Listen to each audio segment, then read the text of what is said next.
कोने कोने में YouTube के माध्यम से हमें गुरु मानकर भारतीय संस्कृति में, भारतीय विद्याओं में आगे बढ़ने वाले मेरे प्रिय शिष्यों और YouTube के माध्यम से ही हमें सुनने वाले सज्जन और सन्नारियों, आज आपको वो बात बता रहा हूँ जो कर्मों पर आधारित है, कर्म के फल पर आधारित है।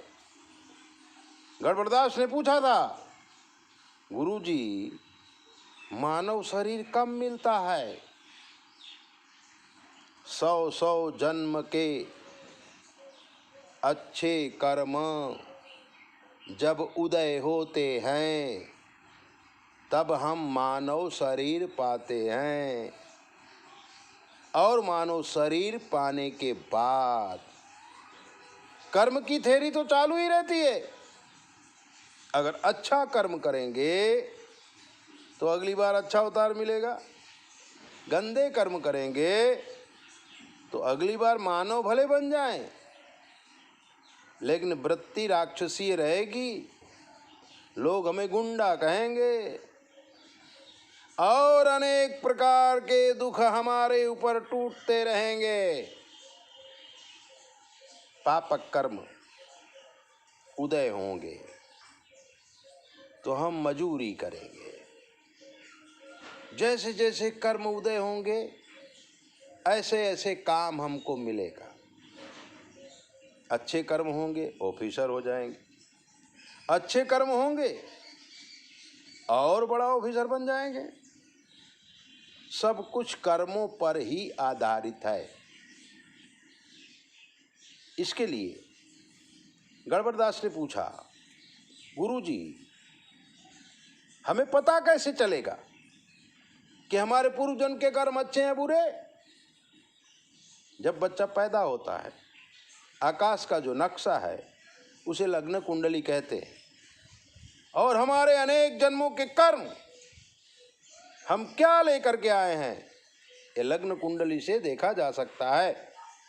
अगर आध्यात्म के साथ ज्योतिष का ज्ञान रखने वाला आदमी देखे तो कई जन्मों तक की ज्योतिष देख लेता है, लेकिन वो आध्यात्म से ही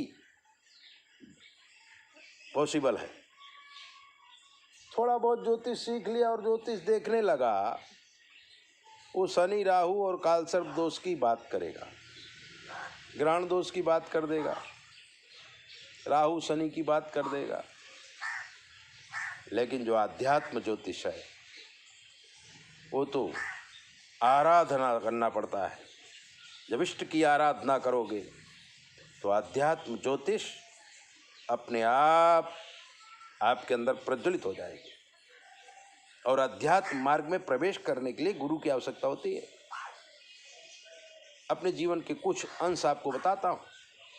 कुछ कर्म गंदे रहे होंगे, गरीब के घर पैदा हो गए। कुछ कर्म अच्छे रहे होंगे, ब्राह्मण के घर पैदा हो गए।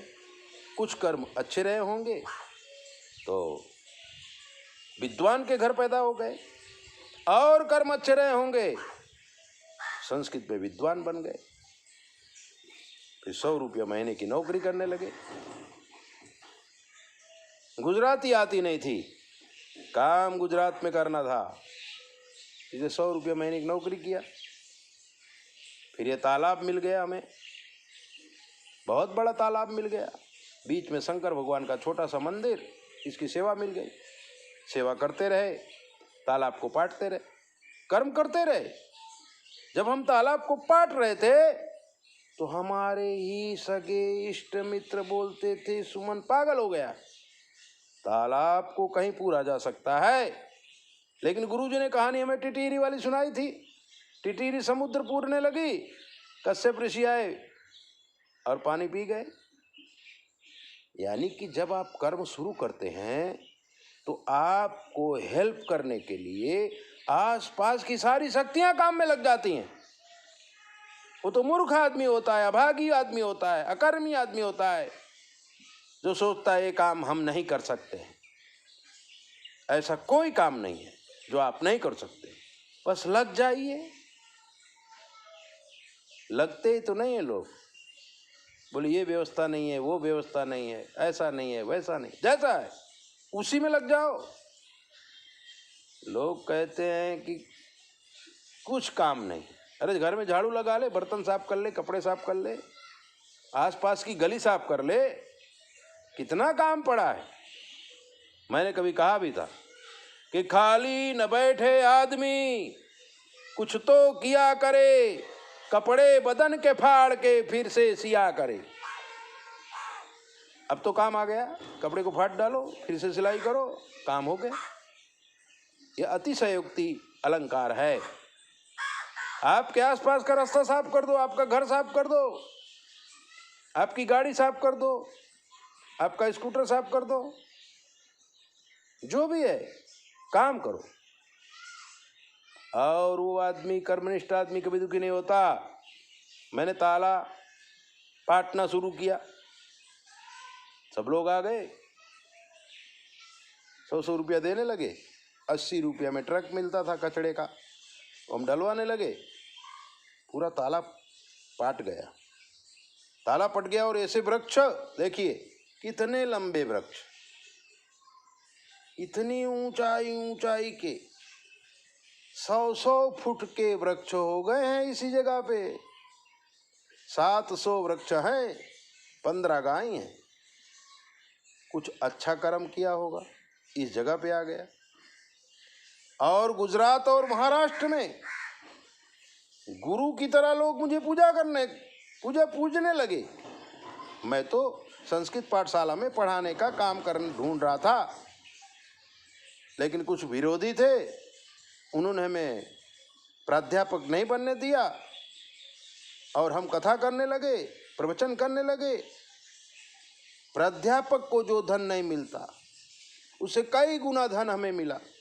और बम्बई जैसा शहर, अहमदाबाद जैसा शहर, राजकोट, भावनगर जैसे शहर में हमारी प्रतिष्ठा हो गई, जबकि हमको गुजराती बोलने नहीं आती थी। ये कर्म का फल है। आज भी YouTube के माध्यम से देखो, हम ज्ञान देने का काम कर रहे हैं। जब हम ये कर रहे हैं तब आप हमको मिल रहे हैं ना, ये कर्म का फल है। कुछ लोग बोलते हैं तो हमको बड़ी तकलीफ हो जाती है। कुछ लोग कहते हैं हमारी किस्मत फूटी है। अरे किस्मत कैसे फूटी है? किस्मत को बनाने वाले हम हैं। हम जो काम करेंगे उसी से हमारा प्रारब्ध निर्माण होगा। गीता चिल्ला चिल्ला कर कहता है 3 प्रकार के कर्म हैं, क्रियमाण कर्म, संचित कर्म, प्रारब्ध कर्म। क्रियमाण कर्म वो है जो अभी कर रहे हैं, संचित वो है जो जमा रहेगा, प्रारब्ध वो है जो पक जाएगा। पैसा एक कमाया, बैंक में जमा किया, वो संचित हो गया, डिपॉजिट पक गई, वो प्रारब्ध हो गया। प्रत्येक कार्य में ऐसा ही होता है, चाहे वो बच्चा हो, चाहे वो बूढ़ा हो, चाहे वो जवान हो। जैसे जैसे पूर्व जन्म के कर्म आपके पकते जाएंगे, वैसे वैसे आप काम करते जाएंगे और आपको ऐसी व्यवस्था भी मिलती जाएगी। व्यवस्था मिले या न मिले, काम में लग जाओ। दूसरों की नकल मत करो। हम लोग बर्बाद इसी में हो गए हैं, नकल में बर्बाद हो गए हैं। असली चीज में नकली चीज मिलाकर पैसा कमाने वाले मूर्ख लोगों, भगवान की पूजा की सामग्री में भी मिला देते हो। ये कर्म जब पकेगा ना, दुखी दुखी हो जाओगे। अरे दूध में यूरिया मिला देते हैं, सामने वाली किडनी फेल हो चाहे जो कुछ हो, 25-50 रुपया के लिए ऐसा काम करते हो। अगर तुम्हारे दामाद की किडनी फेल हो जाए तो, तुम्हारे बेटे की किडनी फेल हो जाए तो, प्रकृति के किसी भी कार्य में छेड़छाड़ मत करो, मिलाओ मत। अपने घर में पेड़ लगाओ, अपने घर में गाय पालो, और अगर गाय नहीं पाल सकते तो जो गाय पालता है उससे दूध लो, शुद्ध पवित्र खाओ, भगवान का भजन करो। आपके कर्म अच्छे हो जाएंगे, आप राजा बन जाएंगे। आपने देखा होगा, सुना भी होगा, एक छोटे से गरीब घर का लड़का अब्दुल कलाम, पूर्व जन के कर्म कितने अच्छे थे, मिसाइल मैन बन गए और राष्ट्रपति भी बन गए। क्या उन्हें कोई फ्री में दे दिया था? नहीं, पूर्व जन के अनेक कर्म अच्छे किए। गरीब घर में भले पैदा हुए, कुछ खराब कर्म भी रहे होंगे, लेकिन जहाँ पहुँचना था वहाँ पहुँच गए। उनको नौकरी नहीं मिली, नौकरी इसलिए नहीं मिली कि भगवान उनसे अच्छे काम कराना चाहता था। हमको भी नौकरी इसीलिए नहीं मिली, उस समय हमें तकलीफ हुई थी जब हमारी नौकरी लग रही थी संस्कृत पाठशाला में और लोगों ने विरोध कर दिया था, हमको तकलीफ हुई थी। लेकिन आज जो हमारे पास शक्ति, भक्ति, साधना, नाम, पैसा आया, हमें मालूम पड़ा अच्छा हुआ वो नौकरी हमें नहीं मिली, नहीं तो हम छोटे से टीचर हो जाते और इधर उधर बदलियां करते होती रहती। आज इतने बड़े आश्रम अपने कर्म बल से खड़ा किया, अपने ज्ञान से खड़ा किया, और विश्व में जो लोग पहचान रहे हैं वो हमें नहीं पहचानते।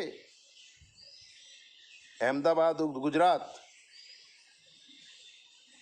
बंबई में महाराष्ट्र, बंबई शहर और अहमदाबाद शहर, घर घर के लोग जानने लगे और यूट्यूब के माध्यम से विश्व के लोग जानने लगे। ये कर्म का फल नहीं तो और क्या है? आप अपना ही जीवन लीजिए। कहाँ पैदा हुए, कहाँ पढ़े, कहाँ जाना चाहते थे और कहाँ पहुँच गए? प्रकृति आपसे जो काम कराना चाहती है आपको वही करना पड़ेगा, और प्रकृति आपसे आपके कर्मों के फल के हिसाब से काम करवाएगी। एक छोटा सा नियम समझ लीजिए, जो भी करिए बड़ी अच्छे ढंग से करिए। एक ही ऐसे ही दिव्य बातों जानने के लिए आप हमारे चैनल को सब्सक्राइब करो, लाइक करो। जय बोले।